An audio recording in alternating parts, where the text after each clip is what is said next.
Nye idéer spirer i Svaneke. Et nyt akademi har nemlig slået dørene op, som kan hjælpe os med at tænke liv og fællesskab på en ny måde. Det hedder vores Regenerative Akademi, og bag det står blandt andre Amy Hamilton.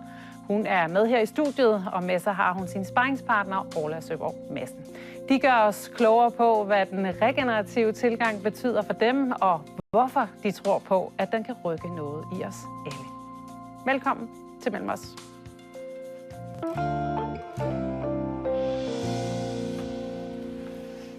Og velkommen til dig, Amy Hamilton. Tak. Idékvinden bag det hele, har jeg lyst til at sige. Ja, det der er nu i hvert fald, ja. Ja. Og til dig, Orla Søborg Madsen, du har været en rigtig god sparringspartner. Og så er du også formand for Fællesrådet i Svaneke. Men jeg ved, at Amy, hun har haft dig sådan lidt som en højre hånd i hele det her opbygning af det her nye sted. Og Amy, kan du ikke sådan lige først sætte nogle ord på vores Regenerative Akademi? Jeg synes, det er så svært at sige. Jeg prøver. Ja. Akademiet. Ja, akademiet. Så det skal vi også have på Bornholm. Ja. Ja. Ja, jamen altså, det vil jo mange ting, og det er der også brug for. Så det, jeg plejer at sige sådan helt overordnet, så er det et samlingssted, et læringssted og en arbejdsplads for, hvordan vi skal lære at leve mere bæredygtigt, mere sundt og mere givende. Ja. Og Orla, kan du ikke prøve, fordi du har jo rigtig mange års bagage med det her sted, kan man sige. Du kender stedet rigtig, rigtig godt. Hvad er det her for et sted, og hvad har det været for et sted? Jamen, vi skal faktisk helt tilbage til 70'erne, hvor det startede med en indkøbsforening, der hed Muld og Klippe, som opstod, fordi det var tidsånden dengang, at der var en masse tilflyttere fra Christiania, København, Aarhus, øvrige provinsbyer i Danmark, og der var en hel del fra Holland, Norge, Tyskland, Sverige, Frankrig, Canada, USA. Altså, der var virkelig mange, der flyttede til, men de savnede noget giftfri. Ja, økologisk. Nej, ikke nødvendigvis, men altså giftfri produkter. Ja. Ikke kun økologisk mad, men produkter generelt. Det kunne man ikke få dengang på Bornholm. Så de startede den der indkøbsforening. Og man kan sige, at det er jo den, der var med til at starte det hele som der, hvor vi står i dag, hvor Bornholm for eksempel har et rigtig fint brand, med økologi og bæredygtighed og natur og hvad ved jeg, alt det der. Det var egentlig noget, der startede dengang i det der tilflyttermiljø der. Så man kan sige, at det har egentlig altid været et sted, som har haft den her tankegang? Det har det, fordi senere hen kom jo støtteforeningen Svaneke-initiativet til at støtte, hvor at man dannede et økologisk institut, hvor der blev sat fokus på økologisk land- og havebrug, og blev støttet af Næste Kommune, som så senere hen ligefrem lavede en lokalplan 34 til, som nøje beskrev og gør de muligheder, der lå blandt andet for det, som tilfældigvis det samme, som Amy står for. Det kommer vi også lidt ind på, men det er jo helt vildt egentlig, at det sådan en ting er næsten det samme, ikke? Men Amy, hvornår kom de første sådan spirende tanker til, at du skulle havne det her sted?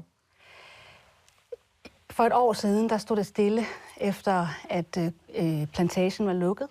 Og jeg gik en tur. Jeg bor i Svaneke med min familie, og jeg er opvokset i Svaneke. Så det var nærliggende at gå en lille smule på æblerov. Der er en masse æbletræer. Det gik ligesom på vandrørene. Der er æbler, og vi tog 2 årstidernes trækasser med op. Og jeg kan huske, vi tænkte, ej, det er alt for meget. Det kan man ikke, men der var jo bare så mange æbler. Der bare faldt ned. Der bare faldt ned og stod, og det var jo helt magisk. Og jeg kender jo stedet fra min barndom.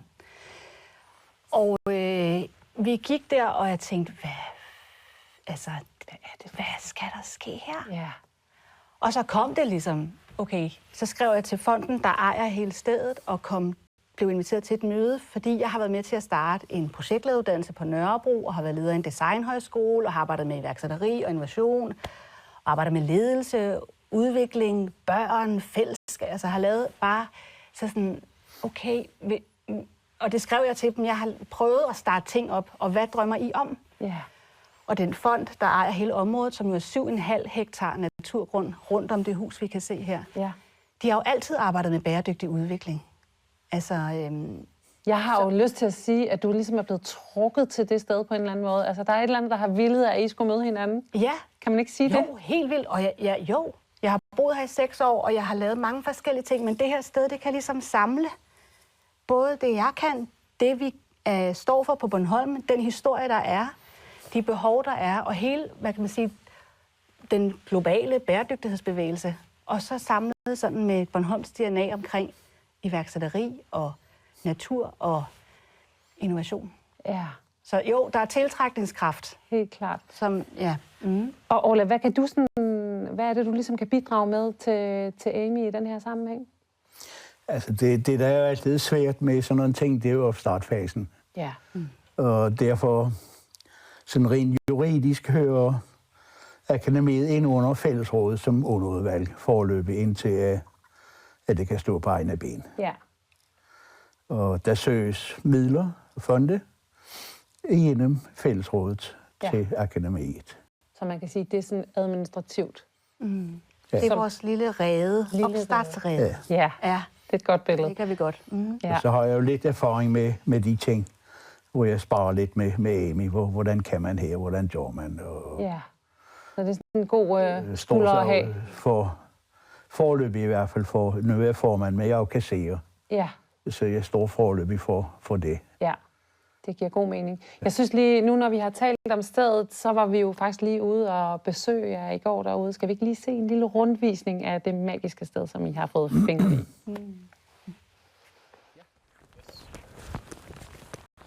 Velkommen til vores sted, vores Regenerative Akademi. Vi har et hus her, som vi bor i, og så har vi herover. Der har vi en prøvemark, som vi skal plante nogle forskellige ting på i løbet af foråret. Vi skal klargøre det nu her. Og så har vi nogle højbede herover, vi skal sætte vidler i til næste weekend. Det er de sidste æbler, vi skal have plukket nu her. Men der er jo 600 æbletræer, så der er virkelig mange æbler, når der er gang i den heroppe. Som er et fantastisk party at gå rundt i. Det her, det er så vores, hvad skal vi kalde det, velkomsthal. Vi kan slå porten op her om sommeren, når der er dejligt lys herinde. Vi har vores æbler ude fra æbleplantagen, som vi fik mostet her for noget tid siden af vores gode venner op fra mosballaden Soldalen. Vi har også søgt penge til at prøve at lave et professionelt køkken, hvor vi kan lave workshops og lave mad til alle de arrangementer, vi håber, vi skal lave her på vores sted. Lige nu er der jo ikke så meget. Der er nogle forskellige ting fra det, der var her før. Vi har overtaget en hel masse fra det projekt, der var før på stedet. Vi har også overtaget et træværksted, som vi har valgt at videreføre, fordi det er jo dejligt at have træ mellem hænderne og arbejde med naturens materialer. Så derfor har vi fået Uffe til at komme og vise os, hvordan man gør. Og det er så vores kontor, hvor vi laver en hel masse ting og tænker og gør ved og planlægger og alt muligt. Jeg kan næsten mærke begejstringen. Det var Andreas, kreativ chef på stedet. Der er jo, hvad skal man sige, mange forskellige ting, som der kommer til at skulle foregå. Hvordan har det været at skulle kaste nogle bolde op til det? Jamen, det har egentlig givet mening hele vejen.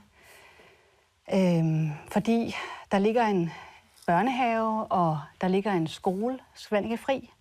Og der er, jeg hørte i sådan en krone i november sidste år, ønsket om at lave en regenerativ jordbrugsskole, altså en ny uddannelse på Bornholm. Jeg har arbejdet med projektledelse og ledelse og virksomhedsudvikling. Der var indskrevet i lokalplanen, som jo var godkendt først i Nexø Kommune i 1990. Et kursuscenter, et forsøgscenter, et undervisningsrum i naturen, formidling, forskning. Og den er justeret godkendt i 2019. Og det er jo den, vi også møder på et tidspunkt i maj måned, hvor jeg egentlig har udviklet det hele i samtaler med mange rigtig gode folk. Har du set den her lokalplan, før du nedskriver alt det, du godt kunne tænke dig? Nej. Det er jo vanvittigt. Det er jo fantastisk. Ja. Det er jo altså, jeg føler, det er fuldstændig vanvittigt, at det sådan en til en næsten er det samme. Ja. Og jeg føler også lidt, at den blev lavet i, sagde du 1990? Ja. At de var lidt forud for deres tid, eller hvad? Ja. Ja. Fordi jeg vil sige, det har selvfølgelig været noget, vi har talt om rigtig længe. Vi bliver nødt til at gøre noget, hvis vi skal blive på den her jord. Men i 1990, det er hjemme væk nogle år siden. Der var en del samtidig i øvrigt i Danmark med såkaldt byøkologi, kaldte man det. Hvor blandt andet Åge Låland, som jo var en af kræfterne bag det, der opstod der, var med i. Men lige nøjagtigt den der, og med Ramshuset, det var noget nyt noget, det der. Ja. Hvor man skulle rense spildevand, altså, og selvforsyning og hvad ved jeg. Hvad er det for noget? Ja. Hvad er nu det for noget? Ja. Men altså, Amy, hvad tænkte du så, da du så den der lokalplan? Altså, var det ikke sådan nærmest sug i maven? Så for fanden, nu gør vi det fandme! Nå, og det er jo faktisk det regenerative princip i sin essens, det vi gør, at genskabe noget. For regenerativ, det at regenerere, betyder at forny sig. Ligesom naturen hvert år fornyer sig. Man kan se, når man kører herud til Hjørring, bregnerne, de bliver brune og ligger sig ned. Ikke? Men nede i jorden, der er rødderne levende, og det kommer til at springe ud igen. Ja. Så hele det der med, okay, nu giver vi det sgu en runde til. Og på mange måder, så kan jeg sige, at det er nyt, og det er nye måder, men det er måder, der hele tiden har fundet og findes. Så alt liv findes, og nu skal vi give det et nyt kapitel. Hvordan kan du sætte nogle ord på, hvordan regenerativt det adskiller sig fra bæredygtigheden? Ja, man kan sige sådan helt kort, bæredygtighed er et form for balancepunkt. Når noget er bæredygtigt, så går det lige op. Men fordi jorden er i så meget et underskud ude af balance, så er vi nødt til at gøre mere end. Vi er nødt til at skabe mere liv, end vi tager. Vi er nødt til at give jorden livet tilbage.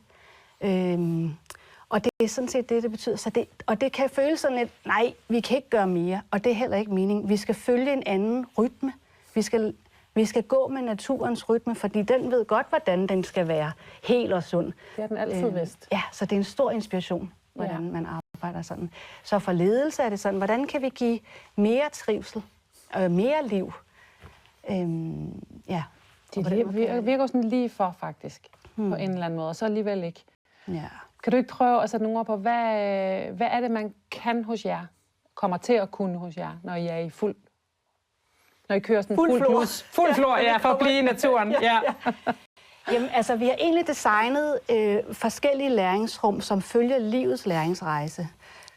Og der er jo ting, der er givet på forhånd. Så Lillegryn, som var en børnehave, der også er startet på området af den fond, som ejer det hele, og som nu er en selvejende institution. Men Lillegryn med den tænkning omkring pædagogik og natur, og børn i naturen. Så fra den lille, sådan, og så derfra til en lille skole i naturen. Så hvordan kan man arbejde med læring i naturen, hvor at naturen er læringsrummet? Så virkelig et samarbejde med børnehaven kommer over til jer og laver noget, samler æbler i... Ja, for eksempel. Og lærer den proces omkring at moste og sådan. Det gør de faktisk i forvejen. Men det med at lave et rum for børn også, altså skolerum, ikke? Så vi siger, at vi laver en lille skole, og vi kigger på et stort hjemmeskolemiljø på Bornholm, som i forvejen har taget et aktivt valg om at give børnene et andet læringsrum. Så det kunne vi måske godt lave et skolerum for, fordi meningen er faktisk ikke, at vi vil komme og tage noget. Vi vil understøtte det eksisterende og være en del af det, der findes. Så vi håber, altså i gang med at lave et samarbejde med Svanike Fri, hvor de også får det som læringsrum, og flere skoler, sådan at børn også møder hinanden på kryds og tværs af skoleskel i naturen på andre måder. Og så vil vi lave en projektleder, jordbruguddannelse, så der kommer de unge, og så kan man se, hvordan et læringsrum kan være, hvor de unge lærer, børnene lærer, de små. Altså sådan, at vi også laver nogle læringsrum, hvor man kommer hinanden ved på kryds og tværs af generationer. Og hvor kommer det her så med, at vi skal give mere, end vi tager ind i billedet, hvis man kan sige det sådan helt sort-hvidt? Altså det her med, at vi er i ubalance. Jamen for eksempel en arbejdsplads. Hvordan kan en arbejdsplads være med til at understøtte trivsel? Altså og sunde familier og sunde systemer, sunde kroppe. Og det skal vi jo finde ud af. Det Nu skal begynder jeg ikke komme og det. sige. Ja, så det er også det er ikke kun det her med, det er også hjemme hos os selv i virkeligheden. Hvordan kan vi tage ansvar alle steder for det hele system og det hele rundt om et menneske? Og jeg ved ikke, hvordan, jeg har ikke løsningen til, hvordan en arbejdsplads, for eksempel som her, skulle give mere end det to. Jeg tror ikke, det er not the case her, vel? Men, men jeg kan facilitere den samtale, og det har jeg sådan set gjort i mange år. Ja. Eller den udvikling. Så at være regenerativ handler om, hvordan vi arbejder med at lære og udvikle os. Og hvorfor er der brug for sådan et sted på Bornholm? Jeg tror, der er brug for et sted i naturen, som arbejder med læring. Meget på den måde, vi gør. Og jeg tror på, at vi kan være med til at lave noget undervisning omkring, hvordan vi skaber sammen. Så jeg er også vokset op i et entreprenant eller sådan iværksætteragtig feeling, som der er rigtig meget af på Bornholm. Og det er også en del af det læringsrum, vi vil skabe. Altså, hvordan arbejder vi sammen og skaber på kryds og tværs af generationer, på kryds og tværs af brancher og sektorer. Og det er noget, det bliver lidt, men det er jo innovation også. Altså, innovation opstår, når noget modsætning møder hinanden og skaber noget nyt, noget tredje. Så ja. Det giver god mening. Og I har jo sådan set været i gang i en god rum tid, et lille års tid. Er det ikke rigtigt forstået? Jo. Og er i gang med, jeg ved, at Orla hjælper lidt til med hele det her fondssøgning, men hvor langt er I det med at søge fonde og få styr på det også? Altså, vi har fået de første lokale fonde, som jo er et signal på, at der er en opbakning i lokalsamfundet. Fra LAK har vi fået, og fra lokale midler har vi fået, og vi er i dag blevet et udvalgt projekt ved BEOFs gode pulje, som hedder God Energi. Ja, det er en nyhed jo. Ja, det er en nyhed, ja. Hvor vi vil lave et børnelaboratorium for god energi og natur. Så det er både energi, altså i strøm, men det er også den gode energi imellem os. Ja. Så arbejde med det relationelle i naturen. Og er det noget med, at man skal gå ind og stemme på? Man skal stemme. Stem.beof.dk. Okay, så der er flere projekter, man kan stemme imellem? Der er 5 projekter i alt, som de er udvalgt, og vi er så et af dem. Og I er så et af dem. Og det skulle gerne ende ud i at lave et børnelaboratorium? Ja. Eller udvikle på så noget, vi kan udvikle, så vi udvikler faciliteter med de midler, vi får lige nu. Ja. Det lyder som et stort arbejde, hele den her fonds... alt det arbejde, der er finansieringen det er en kritisk, og det har jeg bare prøvet nogle gange i alt det, jeg også har startet op. Og jeg har jo, jeg driver en virksomhed, der hedder Savannah stadigvæk, som driver projektet, kan man sige, arbejder med det frivilligt. Ja. Så vi er i en fase nu, hvor vi skal løfte fra opstart til etableret akademi. Det har vi nogle gode planer for, hvordan vi gør. Det er jeg ikke i tvivl om. Dejligt. Ja. Og jeg bliver nødt til at spørge, hvorfor er du egentlig stadigvæk så engageret i det her sted? Fordi det er jo Amy og hendes hold, der ligesom kører det, men du er jo på sidelinjen. Hvorfor er du så engageret i det? Altså, Amy præsenterede projektet for mig, så sagde jeg bare, wow, det må vi se Donna ved det her. Ja. Du kendte jo også den der lokalplan, der lå med... Ja, men egentlig ikke sådan alligevel. Altså, jeg har haft mange år til søs. Så det er jo begrænset, hvor meget jeg kunne involvere mig derhjemme i de ting. Men jeg fulgte jo med i, hvad der foregik, selvfølgelig. Ja. Men du Amy, så præsenterede den der kunne jeg godt se, jamen, det er jo en ever-going historie, der foregår her. Ja. Fantastisk, så selvfølgelig vil jeg da være med til det. Ja, dejligt. Og vi bliver også nødt til at... Vi har jo sådan en lille billede stående her i bag mig, som jo er en aktie, man kan købe. Kan du ikke prøve at sætte nogle ord på det? Fordi der er vist også sådan lidt forskellige aktier, så man kan være blive en del af jeres akademi, ikke? Jo, det her er en måde at skabe det lokale engagement, og også som en form for hjælp, fordi det, der er brug for lige nu, at vi får den her sådan, overgang i den her fase til at gå lidt smooth. Så derfor kan man købe en startaktie, kalder vi det. Og den går til det fællesskabet, altså fordi vi er her egentlig ikke for os selv. Vi er her for øens liv og for at styrke den grønne profil og hjælpe børn og unge, som har brug for trivsel og herlighed.